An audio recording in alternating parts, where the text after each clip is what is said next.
Hello আমার প্রিয় বন্ধু বান্ধবী দিদি দাদা ভাই বোন, প্রিয় বৌদি ভাই ও প্রিয় দিদি ভাই, সবাইকে জানাই শুভ সকাল। শুভ সকালের অনেক অনেক ভালোবাসা। আজ মহাশিব চতুর্দশী।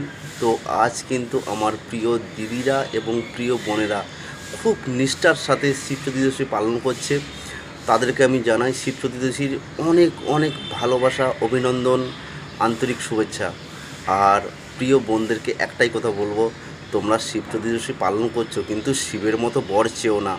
কারণ শিবের মতো বর যদি পাও তাহলে কিন্তু দুবেলা গাঁজা খাবে আর মারবে। যাই হোক, শিবের বিপরীত কি আছে? শান্ত স্বভাবের ছেলে চেয়েও মনে মনে ভগবানকে ডেকো, তাহলে দেখবে বিবাহিত জীবনটা তোমাদের খুব খুব সুখে থাকবে আর খুব ভালো থাকবে। তো সবাইকে অসংখ্য অসংখ্য ধন্যবাদ। আসলাম, আবার পরে দেখা হবে। Tata, bye bye.